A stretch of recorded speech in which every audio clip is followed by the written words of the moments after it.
Yes, good morning everybody. समर्पण के online classes में आपका स्वागत है। पिछली क्लास में हमने पढ़ा था वैद्युत अपघटनी जो सेल था, इलेक्ट्रोलाइटिक सेल, उससे संबंधित जानकारी ली थी तथा वैद्युत अपघट्यों से संबंधित जो फैराडे के रूल हैं, फैराडे के जो नियम हैं, उन नियमों के बारे में हमने चर्चा की थी। फर्स्ट रूल आपको पढ़ाया गया था, ठीक है, उसमें भी आपको संपूर्ण जानकारी दी गई थी। उससे संबंधित न्यूमेरिकल पोर्शंस के लिए आपको उसके फॉर्मूले वगैरह बताए गए थे। नेक्स्ट अगली अपनी जो क्लास है, ये जो क्लास है, इस क्लास में हम फैराडे के द्वितीय नियम के बारे में जानकारी प्राप्त करेंगे तथा इनसे संबंधित रूल नंबर फर्स्ट और रूल नंबर सेकंड से संबंधित जो भी क्वेश्चंस निकलते हैं न्यूमेरिकल, जो एग्जाम की दृष्टि से महत्वपूर्ण होते हैं, उनके बारे में हम लोग क्या करेंगे, यहाँ से जानकारी प्राप्त करेंगे। तो देखिए, पढ़ते हैं फैराडे का द्वितीय नियम।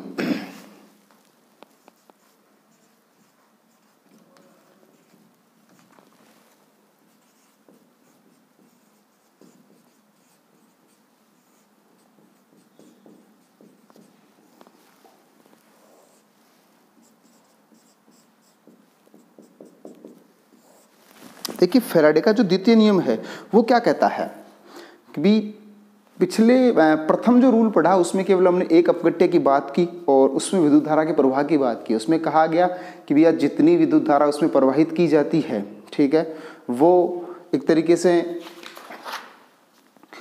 उसके अंदर मुक्त होने वाला जो पदार्थ होता है उसकी मात्रा के समानुपाती होता है, अर्थात जितनी ज़्यादा मात्रा उसमें प्रवाहित की जाएगी या दी जाएगी उतनी ही ज़्यादा उसमें विद्युत धारा प्रवाहित हमें करनी होगी, या फिर जितनी ज़्यादा विद्युत धारा उसमें प्रवाहित करेंगे उतना ही ज़्यादा पदार्थ का क्या होगा, निक्षेपण होगा। अब अगर हम बात करें यहाँ पे किसके बारे में, रूल नंबर 2 के बारे में, तो रूल नंबर 2 में क्या है कि उसके कंपैरिजन में रूल नंबर फर्स्ट में एक अपघट्य उपयोग किया गया है और रूल नंबर 2 में यदि अपघट्यों की संख्या बढ़ा करके दी जाए, आपको 2 अपघट्य उपस्थित हो, 3 अपघट्य उपस्थित हो, तो उस स्थिति में आप उसको कैसे सोल्व कर सकते हैं। तो यहाँ कहना चाह रहा है कि जो फैराडे का द्वितीय नियम है उसकी ये चर्चा करना चाह रहा है और उसमें बताना चाह रहा है हमें क्या कि विभिन्न विद्युत अपघट्यों के विलयन में यदि समान विद्युत धारा समान समय के लिए प्रवाहित की जाती है, ठीक है, तो उसमें निक्षेपित या इलेक्ट्रोडों पर मुक्त होने वाला जो पदार्थ की जो मात्रा है, ठीक है, वह उनके तुल्यांकी भार के क्या होती है, समानुपाती होती है। अब बात करें, देखिए इसके अंदर मैं एक बार आपको उसको लिख करके बताता हूँ क्या कहना चाह रहा है कि विभिन्न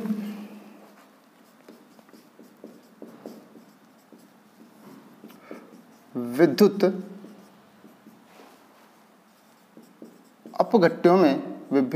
अपघट्यों में मतलब अपघट्यों की मात्रा कैसी है, भिन्न भिन्न है, ठीक है, तो कह सकते हैं विभिन्न विद्युत अपघट्यों में या अपघट्यों की विलयन में समान विद्युत धारा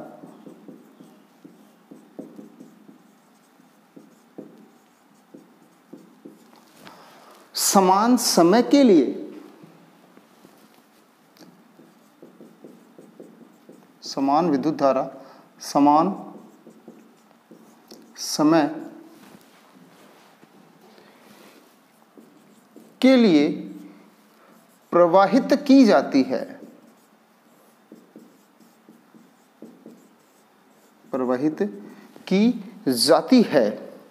तो इलेक्ट्रोडों पर मुक्त पदार्थ की मात्रा, तो इलेक्ट्रोडों पर मुक्त पदार्थ की मात्रा उनके तुल्यांकी भारों के क्या होती है, समानुपाती होती है। पदार्थ की मात्रा या पदार्थ उनके तुल्यांकी भारों के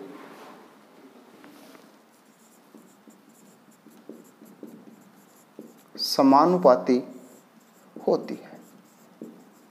देखिए, पिछला फर्स्ट रूल पढ़ा था, उसमें भी बताया गया था कि विद्युत धारा अगर प्रवाहित की जाती है तो निक्षेपित होने वाले या मुक्त होने वाले पदार्थ की मात्रा विद्युत धारा के या आवेश की क्या होती है, समानुपाती। लेकिन इसमें हल्का सा चेंजेज है क्या, कि यदि अपघट्यों की संख्या बढ़कर के एक नहीं दो हो, या कहने का मतलब दोनों अपघट्य कैसे हो, भिन्न भिन्न हो, अलग अलग अपघट्य दिए गए हो, दोनों इलेक्ट्रोड अलग अलग पदार्थ के बनाए गए हो, दोनों विलयन अलग अलग लिए गए हो, या फिर कह सकते हैं दोनों इलेक्ट्रोड अलग अलग हो, उस स्थिति में कह सकते हैं कि विभिन्न विद्युत अपघट्यों के विलयन में समान विद्युत धारा समान समय के लिए प्रवाहित की जाती है तो इलेक्ट्रोडों पर मुक्त पदार्थ की मात्रा उनके तुल्यांकी भारों के क्या होती है, समानुपाती होती है। इसी को हम लोग कह सकते हैं, जैसे कि फैराडे का प्रथम नियम है उसकी बात करें, फैराडे के प्रथम नियम से बात करें हम लोग, फैराडे के प्रथम नियम से। फैराडे का प्रथम नियम क्या था, निक्षेपित पदार्थ की मात्रा हमने पढ़ा था स्मॉल m क्या था, समानुपाती किसके, प्रवाहित धारा के। इट मीन्स इसको लिख सकते थे हम लोग m इज प्रोपोर्शनल z की, या सॉरी इसको लिख सकते हैं m बराबर z क्यू।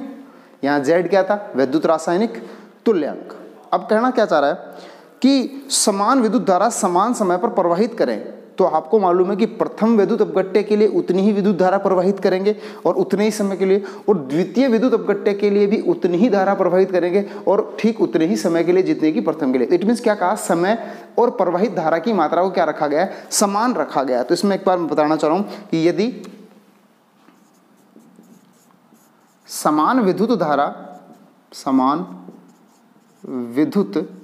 धारा समान समय के लिए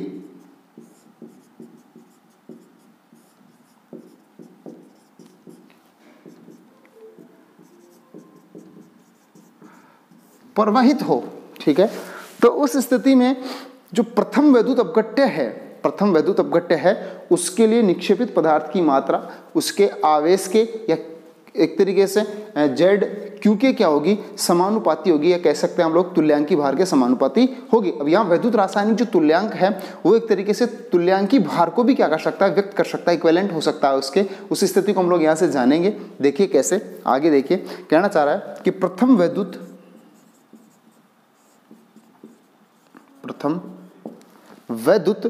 अपघट्य के लिए, प्रथम वैद्युत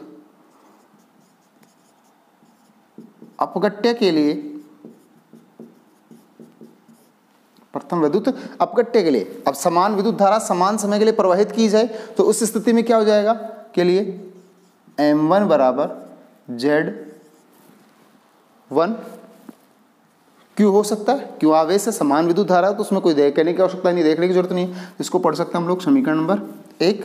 इसी प्रकार से यदि एक अपघट्य डिफरेंट है, दूसरा अपघट्य और दे रखा है इसमें, तो द्वितीय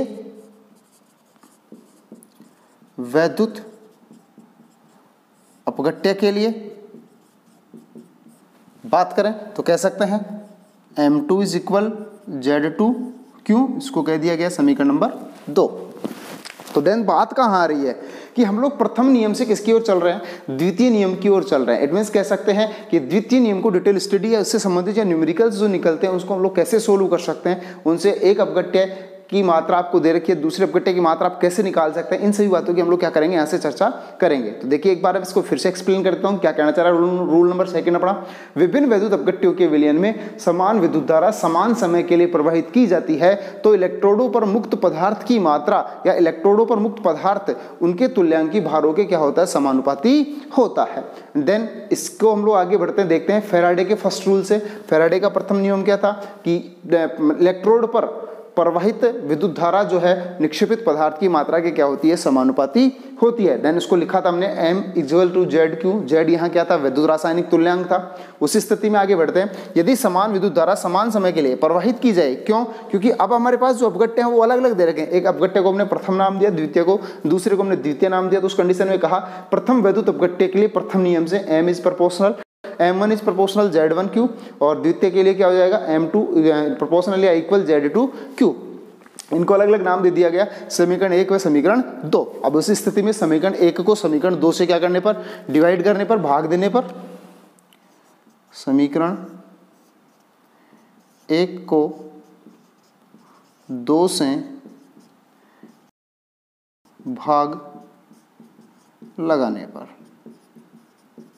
क्या होगा, m1 m2 बराबर z1 z2। क्यों, दोनों के सिमिलर है, आवेश है एक तरीके से, तो देन उस स्थिति में इसको देख सकते हैं, इसको कह सकते हैं हम लोग समीकरण नंबर 3।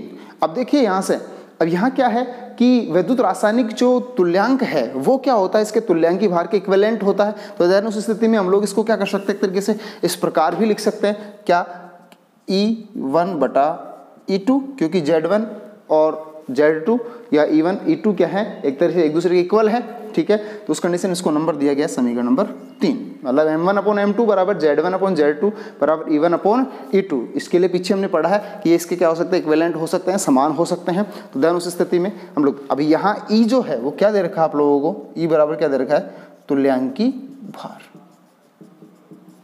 ठीक है। यहाँ से क्लियर कर सकते हैं हम लोग। अब आगे देखिए, इसी स्थिति में इसी समीकरण को दूसरे रूप में भी लिखा जा सकता है। देखिए कैसे, m1 m2 बराबर E1 बटा E2। अब इसमें क्या हो गया, m1 से पढ़ सकते हैं हम लोग निक्षेपित पदार्थ या प्रथम अपघट्य पे या प्रथम इलेक्ट्रोड पर निक्षेपित पदार्थ की मात्रा, द्वितीय इलेक्ट्रोड पर निक्षेपित पदार्थ की मात्रा, प्रथम पदार्थ का या तत्व का तुल्यांकी भार और द्वितीय तत्व का क्या हो सकता है, ये तुल्यांकी भार हो सकता है। अर्थात हम लोग करें समीकरण नंबर 4। अब यह समीकरण 3 और 4 को अगर कंपेयर करें, तुलना करें, तो लिख सकते हैं समीकरण 3 व 4 से, समीकरण 3 व 4 से क्या लिखा जा सकता है उसको एक तरीके से। देखिए m1 इज प्रोपोर्शनल क्या है, E1 और m2 इज प्रोपोर्शनल क्या है, E2। तो सीधा लिख सकते हैं m1 इज प्रोपोर्शनल E, और E जो है वो किसके इक्वल है, Z के, वैद्युत रासायनिक तुल्यांक के। देखिए यहाँ से दिख रहा है, उस स्थिति में इसको हम लोग पढ़ सकते हैं, अथवा M इज प्रोपोर्शनल Z। दोनों कंडीशन इसमें आ सकती हैं ऐसे कैसे, तो कह सकते हैं निक्षेपित होने वाले पदार्थ की मात्रा उसके तुल्यांकी भार के क्या होती है, समानुपाती होती है, या फिर वैद्युत रासायनिक तुल्यांक के क्या होती है, समानुपाती होती है। यही हमने क्या पढ़ा इसके अंदर, रूल्स में पढ़ा। देखिए ये क्या है इसके अंदर, निक्षेपित होने वाले या मुक्त होने वाले पदार्थ की मात्रा या पदार्थ, और ई क्या है, तुल्यांकी भार। तो कह सकते हैं निक्षेपित होने वाले पदार्थ की मात्रा उसके तुल्यांकी भार के क्या होती है, समानुपाती होती है, ठीक है। अब इसके लिए हम लोग यहाँ से इसकी डेफिनेशन है, कह सकते हैं कि किसी भी पदार्थ पर मुक्त किसी भी पदार्थ का विद्युत रासायनिक तुल्यांक क्या होता है, एक तरीके से तुल्यांकी भार के क्या हो सकता है, समानुपाती हो सकता है या उसके इक्वल हो सकता है। इसको यहाँ से यहाँ पे इस प्रकार से पढ़ा जा सकता है। जैसे कि एक एग्जाम्पल की बात करें हम लोग, एक उदाहरण की बात आपसे की जाए और उस उदाहरण में कहा जाए क्या कि CuSO4 व AgNO3 के विलयन में, CuSO4 व AgNO3 के विलयन में, एग्जाम्पल की बात कर रहे हैं हम लोग यहाँ से, CuSO4 व AgNO3 के विलयन में समान विद्युत धारा समान समय तक प्रवाहित की जाए, या फिर कह सकते हैं कि उनका एक साथ अपघटन कराने पर हमें ये जो स्थिति है वो कैसे प्राप्त होती है, या किस प्रकार से हम लोग उनको आराम से क्या कर सकते हैं, यहाँ से सोल्व कर सकते हैं। तो कहा जाए कि CuSO4 व AgNO3 के विलयन में एक साथ वैद्युत अपघटन कराने पर, जैसे एग्जाम्पल की बात करें, CuSO4 व AgNO3 विलयन का वैद्युत अपघटन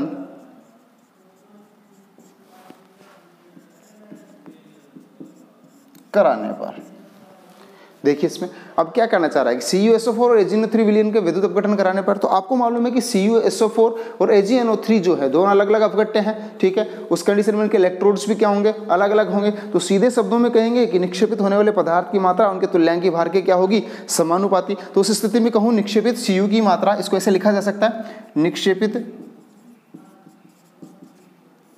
Cu की मात्रा समानुपाती होगी Cu के तुल्यांकी भार। और इसी प्रकार से कहूं मैं, इसको नंबर दे दूं समीकरण नंबर 1, और इसकी बात करूं कि निक्षेपित Ag की मात्रा समानुपाती होगी Ag के तुल्यांकी भार। अब इसी के अकॉर्डिंग पीछे पढ़ा हमने m1 अपॉन m2 बराबर E1 अपॉन E2। तो देन उस कंडीशन में समीकरण 1 व 2 से, समीकरण 1 व 2 से क्या किया जा सकता है?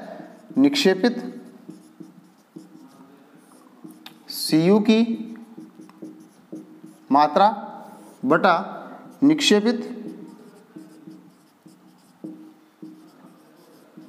Ag की मात्रा बराबर Cu का तुल्यांकी भार बटा Ag का तुल्यांकी भार।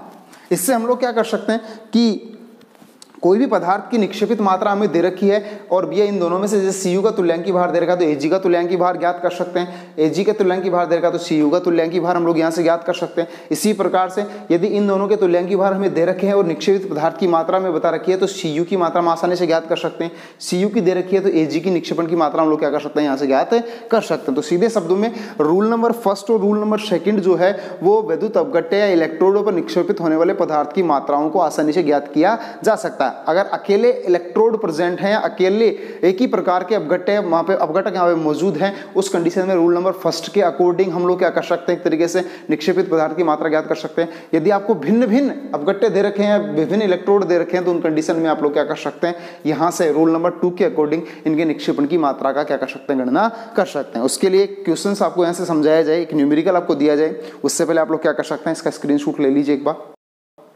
फिर आगे चलते हैं। क्वेश्चन आपको बताया जाएगा, ऐसे एक न्यूमेरिकल करवाते हैं।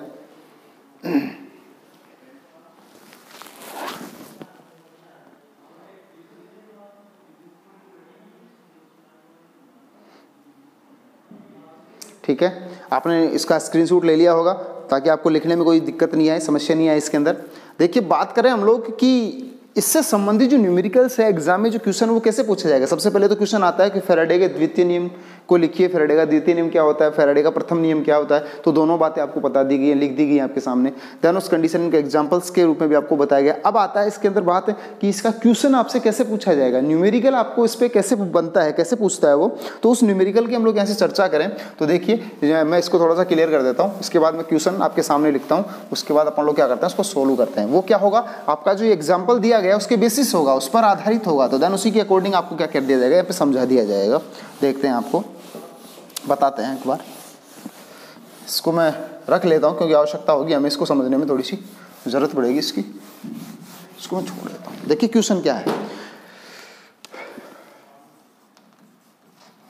क्वेश्चन नंबर 1 कह सकते हैं CuSO4 व AgNO3 के विलयन में समान विद्युत धारा समान समय के लिए प्रवाहित की जाती है। क्वेश्चन है CuSO4 व AgNO3 विलयन में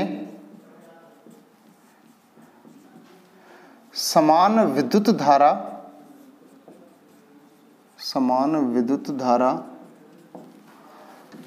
समान समय के लिए प्रवाहित की जाती है।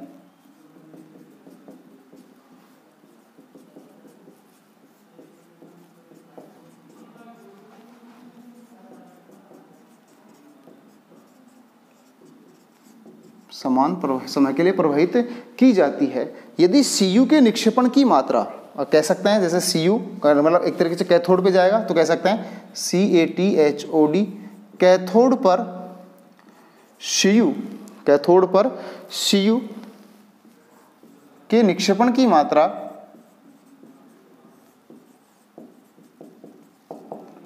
31.75 ग्राम, कितनी दे रखी है, 31.75 ग्राम है। तो एनोड पर Ag के निक्षेपण की मात्रा, एनोड पर Ag के निक्षेपण की मात्रा ज्ञात कीजिए। तो देखिए बात क्या आ रही है, अपने पास दो इलेक्ट्रोड दे रखे हैं Cu और Ag, ठीक है। हमें क्या कर रखा है, Cu के निक्षेपण की मात्रा उसने दी है, Ag के निक्षेपण की मात्रा हमसे क्या करवा रहा है, ज्ञात करवा रहा है। Cu का तुल्यांकी भार हमें लिखना है और Ag का तुल्यांकी भार हमें क्या करना है, यहाँ से लिखना है। तो देखो दो बातें, सबसे पहले तो हमें क्या ज्ञात होना चाहिए, यहाँ से क्वेश्चन में दिया हुआ है Cu का जो परमाणु भार है वो दे रखा आपको 63.5 ग्राम या AMU पढ़ सकते हैं आप इसको, और इसमें दे रखा है Au जो दे रखा है, सॉरी Ag जो दे रखा है उसका दे रखा है आपको 108 ग्राम। दोनों स्थितियां आपके सामने लिखी गई हैं, ठीक है। अब हमें क्या करना है कि भैया इसके अंदर से निक्षेपण Ag के निक्षेपण की मात्रा ज्ञात करने के लिए हम लोग इस फॉर्मूले को यूज कर सकते हैं आराम से, कोई दिक्कत नहीं है इसमें। लिख सकते हैं इसको, निक्षेपित Cu की मात्रा बराबर Cu का तुल्यांकी भार बटा निक्षेपित Ag की मात्रा बराबर Ag का तुल्यांकी भार। अब देखिए Cu के निक्षेपण की मात्रा में दे रखी है कितनी, 31.75 ग्राम, ठीक है। और Ag के निक्षेपण की मात्रा वो क्या कर रहा है, हमसे पूछ रहा है। अब बात करें इनके तुल्यांकी भार की, तो देखो तुल्यांकी भार ज्ञात करने के लिए सीधा सा फॉर्मूला 11th क्लास में भी आपको चैप्टर नंबर 1 में बताया गया था। तो यहां से सीधा फॉर्मूला होता है, क्या कह सकते हैं, क्या तुल्यांकी भार बराबर परमाणु भार बटा संयोजकता, या फिर द्रव्यमान बटा संयोजकता कर सकते हैं इसकी। तो ध्यान, उस कंडीशन में बात करूं मैं कि Cu के तुल्यांकी भार की कितना है, 63.5। Cu का जो एक तरीके से वैलेंसी जो होती है वो कितनी होती है, 2, तो उस कंडीशन में कितना आएगा, 31.75। इसी प्रकार से बात करें Ag का तुल्यांकी भार,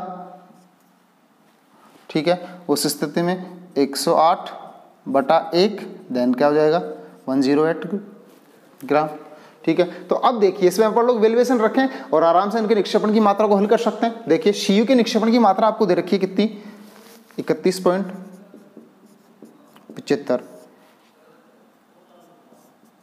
Ag की मात्रा हमें क्या करनी है, ज्ञात करनी है। इक्वल है इसके क्या, Cu का तुल्यांकी भार कितना आया था, 31.75, और यहां से बात करें Ag का तुल्यांकी भार कितना आया था, 108। अब बात करनी क्या, Ag की मात्रा बराबर 31.75 गुणा 108/31.75 कैंसिल हो गया। देन आंसर Ag के निक्षेपण। इसी प्रकार से हम लोग अगर Ag के निक्षेपण की मात्रा वहां दे रखी है तो Cu के निक्षेपण की मात्रा आसानी से क्या कर सकते हैं, यहाँ से ज्ञात कर सकते हैं, ठीक है। आप एक बार इसका स्क्रीनशॉट ले लीजिए, ये थोड़ा सा अलग है इसलिए इसको अलग लिखा गया है। तो इस क्वेश्चन को एक बार आप लोग देख लीजिए, पढ़ लीजिए, समझ लीजिए। कोई समस्या हो तो आप स्क्रीन कमेंट बॉक्स में दे सकते हैं अपना विचार जो है, व्यू जो है, ठीक है। रूल नंबर जो सेकंड है, फैराडे का जो द्वितीय नियम है उससे संबंधित न्यूमेरिकल यही बनता है।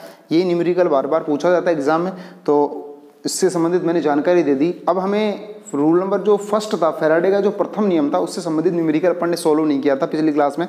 तो उससे संबंधित जो न्यूमेरिकल है एग्जाम में पूछा गया क्वेश्चन है, हालांकि एग्जाम में आया हुआ क्वेश्चन है जो मैं आपको बता रहा हूँ बोर्ड पे, ये भी क्वेश्चन एग्जाम में पूछा जा चुका है। अभी जो न्यूमेरिकल में आगे और लिखूंगा रूल नंबर फर्स्ट के अकॉर्डिंग, फैराडे के प्रथम नियम के अकॉर्डिंग, वो भी एग्जाम में पूछा गया क्वेश्चन है, ठीक है। अभी लास्ट टाइम जो एग्जाम लगी थी उसमें भी उस क्वेश्चन को पूछा गया था, लेकिन उसके आंकड़े बदल दिए गए थे। तो उस स्थिति में देखिए हम लोग इसको देखते हैं क्या कहना चाह रहा है। आपने यहाँ से कह सकता है CuSO4 के विलयन में, क्वेश्चन नंबर 2 है, CuSO4 कॉपर सल्फेट के विलयन में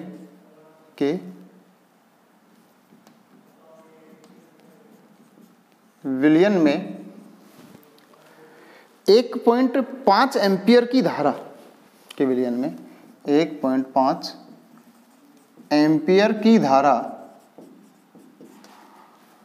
10 मिनट तक प्रवाहित की जाती है, 10 मिनट तक प्रवाहित की जाती है। एक बार दोबारा बोल रहा हूं, CuSO4 के विलयन में 1.5 एम्पियर की धारा 10 मिनट तक प्रवाहित की जाती है, किसके लिए, अपघटन करवाने के लिए। तो देन कैथोड पर की जाती है, तो कैथोड पर निक्षेपित Cu की मात्रा, कैथोड पर निक्षेपित Cu की मात्रा, या फिर कह सकते हैं Cu का द्रव्यमान, निक्षेपित Cu का द्रव्यमान, निक्षेपित Cu की मात्रा, किताब में आपको द्रव्यमान भी मिल सकता है, Cu की मात्रा ज्ञात कीजिए। देखो सबसे पहले तो बात करें कि CuSO4 का विलयन मतलब कॉपर की मात्रा हमें वो ज्ञात करवा रहा है, तो उस स्थिति में हम लोगों को मालूम है कि कैथोड पर ये प्राप्त हो रहा है, तो कैथोड पर कॉपर जो है उसका क्या होना है, एक तरीके से अपचयन होना, ठीक है। तो ध्यान उस स्थिति में मैं कहूं क्या कि Cu2 plus 2 electron is equal to क्या है Cu। It means Cu2 plus से हमें क्या प्राप्त करना है, Cu प्राप्त करना है, और उसकी कितनी मात्रा यहाँ से निक्षेपित हो रही है उसकी क्या करनी है, यहाँ से हमें गणना करनी है। तो ध्यान उस स्थिति में यहाँ से प्राप्त कर रहे हैं, यहाँ से इसके कितने मोल आ रहे हैं, 1 मोल, यहाँ से इसके कितने मोल आ रहे हैं इलेक्ट्रॉन्स के 2 मोल, और यहाँ से इसके कितने मोल आ रहे हैं 1 मोल। तो देन Cu2 प्लस से Cu प्राप्त करने के लिए सबसे पहले तो हम लोग Cu2 प्लस से क्या प्राप्त कर रहे हैं, Cu, मात्रा की गणना नहीं कर रहे, पहले यही कर रहे हैं, कंफर्म कर रहे हैं कि CuSO4 के विलयन में हमने प्राप्त किया Cu को। तो कैसे प्राप्त किया, सबसे पहले तो Cu2 प्लस को 2 इलेक्ट्रॉन दिए गए, तो यहाँ से क्या प्राप्त हुआ हमें, Cu प्राप्त हुआ। अर्थात Cu2 प्लस से Cu प्राप्त करने के लिए कितने मोल फेराडे की आवश्यकता हुई, 2 मोल फेराडे की आवश्यकता हुई हमें एक तरीके से। तो देन उस स्थिति में हम लोग कह सकते हैं क्या कि यहाँ पर कितने फेराडे हुए, 2 फेराडे, 2 फेराडे या 2 फेराडे आवेश की क्या हुई, आवश्यकता हमें यहाँ से हुई। अब बात कर रहे हैं समय की, ठीक है। समय कितना लगा इसमें, समय लगा 10 मिनट अप्रोक्सीमेटली कहा जा रहा है इसमें 10 मिनट का समय। तो आपको मालूम है क्या कि 1 मिनट में सेकंड होते हैं कितने, 60। हमें वैल्यूएशन लेनी है इसकी, इसमें सेकंड में लेनी है, तो कह सकते हैं 10 × 60 = 600 सेकंड। क्लियर यहाँ से।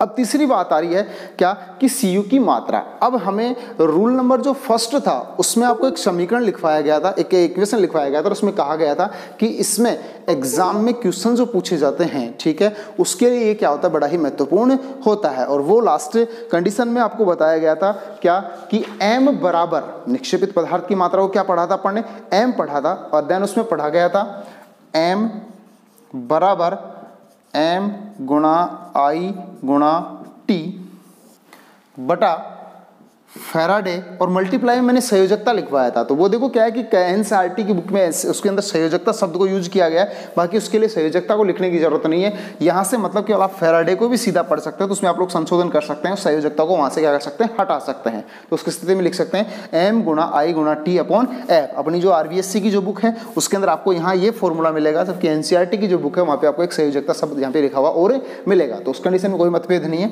यहाँ से आप लोग उसी वे में पढ़ सकते हैं, क्योंकि संयोजकता से मतलब ये है कि Cu2 प्लस को Cu में कन्वर्ट करेंगे तो उसके कितने मोल हैं, उसकी संयोजकता के क्या होंगे, वो इक्वल होंगे। उस स्थिति में यहाँ पे इसको संयोजकता शब्द के रूप में काम में ले लिया गया। तो इतना सोचने की आवश्यकता उसमें नहीं है। तो देखिए यहाँ से m है क्या, निक्षेपण की मात्रा, m जो इलेक्ट्रोड हमने लिया है, जो अपघट्य हमने लिया है, उसका क्या हो गया, द्रव्यमान। तो Cu का द्रव्यमान हमें मालूम है, पिछले क्वेश्चन में हमने पढ़ा है।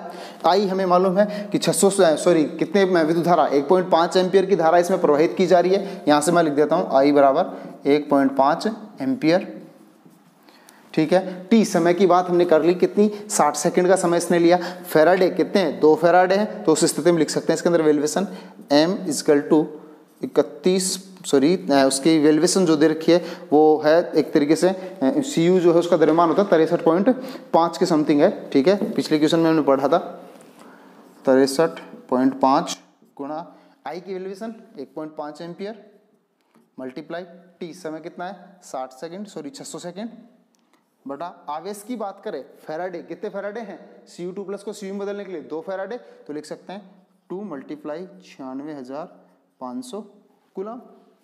जब इसको आप लोग सोल्व करते हैं, ठीक है, तो वहाँ से निक्षेपित पदार्थ की जो मात्रा है वो आपके सामने निकल कर जाती है 0.296 ग्राम, 0.296 ग्राम। देन इसी प्रकार से आप लोग इन क्वेश्चंस को सोल्व कर सकते हैं। ये क्वेश्चन एग्जाम में पीछे पूछा जा चुका है, ठीक है। आगे भी इसको रिवाइंड किया जा सकता है, या इसके आधार पर या इसके बेसिस पे आगे क्वेश्चन आपसे पूछा जा सकता है। तो आप इसका स्क्रीनशॉट ले लीजिए, फिर पढ़ते हैं नेक्स्ट तीसरा जो क्वेश्चन है, इनसे संबंधित और क्वेश्चन जो है एग्जाम में कैसे पूछ लिए जाते हैं, कैसे आप उनको सोल्व करेंगे, कैसे उनको हल करेंगे, देख लीजिए एक बार इनको।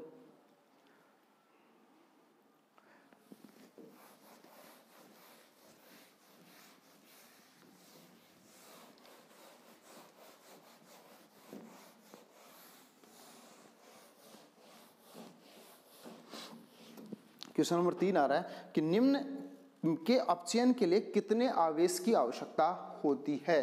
क्वेश्चन नंबर 3 है, निम्न के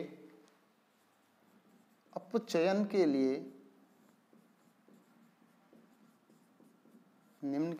के लिए कितने आवेश की आवश्यकता होती है। कितने आवेश की आवश्यकता होती है। देखिए, हमें मालूम है कि किसी भी पदार्थ का अपचयन किया जाता है, किसी भी तत्व का अपचयन किया जाता है, किसी भी स्पीशीज का अपचयन किया जाता है, तो हमने पीछे बार बार अपचयन एक ही प्रोसेस से करवाया है, उसको इलेक्ट्रॉन प्रदान करके। जैसे उसको इलेक्ट्रॉन देंगे तो एक तरीके से हम उसके इलेक्ट्रॉन्स के कितने मोल उसमें यूज किए गए हैं उसको फैराडे के इक्वल मान करके हम उसको पढ़ सकते हैं, क्योंकि आपको मालूम है कि एक मोल आवेश की मात्रा ही क्या कहलाती है, फैराडे नियतांक कहलाती है। तो आवेश की क्या करवा रहा है, वो गणना करवा रहा है। इट मीन्स फैराडे के बारे में वो जानकारी मांगने का प्रयास कर रहा है, आपसे जानने का प्रयास कर रहा है फैराडे के बारे में। तो इससे संबंधित जो क्वेश्चन आ रहा है आपके पास में, जैसे एक मोल Al+3 को Al में अपचयित करना। आपको क्या एक मोल क्या दे रखा है आप लोगों को, Al+3 को किस में अपचयित करना है, एल्यूमिनियम में अपचयित करना है। तो देखिए, बात करें कि एक मोल Al+3 को एल्यूमिनियम में अपचयित करने के लिए कितने आवेश की आवश्यकता होगी, ऐसा क्वेश्चन सीधा आपसे पूछा जा सकता है। कह दिया जाए कि एक मोल Al+3 को Al में अपचयित करने के लिए आवेश की आवश्यकता होगी, तो उस स्थिति में देखिए यहां से पढ़े हम लोग Al+3 एल्यूमिनियम +3 को या एल्यूमिनियम आयन को एल्यूमिनियम में कन्वर्ट होने के लिए कितने इलेक्ट्रॉन की आवश्यकता है, 3 इलेक्ट्रॉन की। हमने इसको 3 इलेक्ट्रॉन्स क्या किए, दिए। देन उस कंडीशन में इसका क्या हो गया, अपचयन, और क्या प्राप्त हो गया आप लोगों को, एल्यूमिनियम। अब देखिए इनके मोलों की बात करें, एल्यूमिनियम+3 जो आयन है उनके कितने मोल लिए गए हैं यहाँ पर, 1 मोल। एक तरीके से देखिए यहाँ जो इलेक्ट्रॉन है Al3+ को Al में कन्वर्ट करने के लिए कितने मोल इलेक्ट्रॉन की आवश्यकता हुई, 3 मोल इलेक्ट्रॉन की जरूरत हुई। और यहाँ से कितने मोल एल्यूमिनियम प्राप्त हुआ, 1 मोल एल्यूमिनियम। एंड देन आपको मालूम है क्या कि आवेश जो है वही क्या है, फैराडे। ठीक है, तो कह सकते हैं 1 मोल आवेश ही क्या कहलाता है, या 1 मोल इलेक्ट्रॉन आवेश जो है वही क्या होता है, फैराडे नियतांक होता है। तो देन उस कंडीशन में अगर 3 मोल इलेक्ट्रॉन आवेश की आवश्यकता हो रही है तो इसको आप लोग किसके इक्वल मान सकते हैं, 3 फैराडे के इक्वल मान सकते हैं। तो देन उस कंडीशन में पढ़ सकते हैं 3 × 96500। तो उसके लिए आपको देखना है क्या कि Al+3 को एल्यूमिनियम में बदलने के लिए कितने कूलाम आवेश की आवश्यकता होगी। तो 0 0 5 9 और कूलाम आवेश की क्या होगी, यहां से आवश्यकता होगी। इसी प्रकार से एक क्वेश्चन और दे रखा है, 1 मोल MnO4- को Mn2+ में अपचयित करने के लिए कितने आवेश की क्या होगी, आवश्यकता होगी। तो देन उस कंडीशन में देखिए MnO4- इसको हमें अपचयित करना है किसमें, Mn2+ में। तो देखिए यहाँ से सबसे पहले तो हमें इसका ऑक्सीडेशन नंबर, या कहने का मतलब इस पर पाई जाने वाली जो वैलेंसी है उसको देखना पड़ेगा। तो यहाँ से देखिए हम लोग, तो इस पर +7 ऑक्सीडेशन नंबर इसका आ रहा है। अब +7 से आप लोग क्या प्राप्त करना चाह रहे हैं, +2।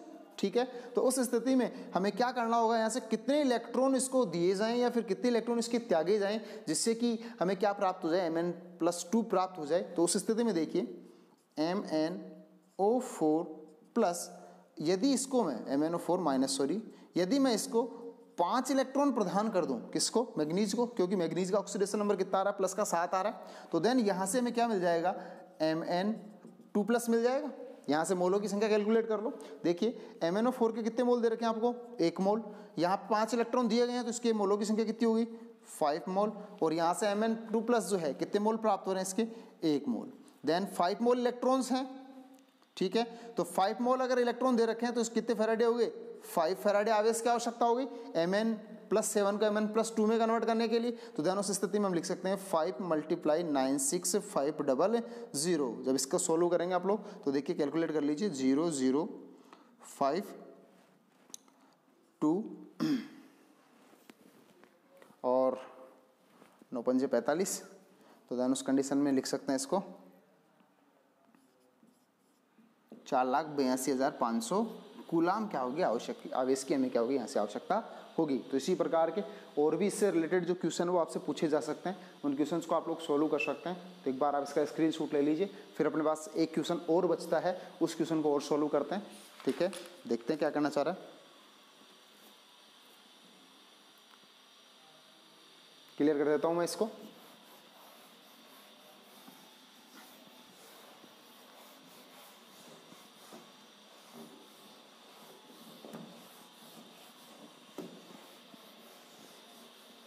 देखिए क्वेश्चन आ रहा है, निम्न को प्राप्त करने के लिए कितने फैराडे की आवश्यकता होगी। क्वेश्चन नंबर 4 आ रहा है, निम्न को प्राप्त करने के लिए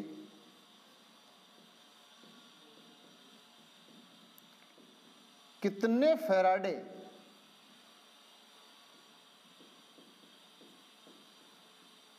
की आवश्यकता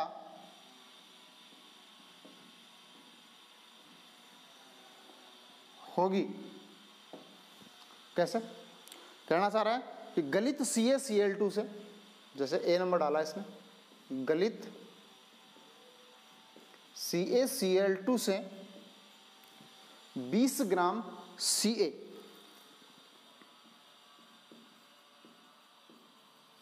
क्या करना चाह रहा है कि गलित CaCl2 है, मतलब कैल्शियम क्लोराइड है, उसका विलयन दिया गया है गलित अवस्था में, उससे 20 ग्राम कैल्शियम प्राप्त करने के लिए कितने आवेश की क्या होगी आपको आवश्यकता होगी। तो देखो सबसे पहले तो हमें CaCl2 से क्या प्राप्त करना है, Ca प्राप्त करना है। तो उस स्थिति में हम लोग इसको कैसे पढ़ेंगे, CaCl2 equal to Ca2 plus 2Cl minus, इस प्रकार से इसको क्या किया जा सकता है, यहाँ से पढ़ा जा सकता है। तो ध्यान उस कंडीशन में क्या करना चाह रहा है कि Ca2 प्लस जो है उससे हमें प्राप्त क्या करना है, Ca प्राप्त करना है, और उसके लिए हमें करना क्या होगा, इसको कितने इलेक्ट्रॉन देने पड़ेंगे, 2 इलेक्ट्रॉन देने पड़ेंगे।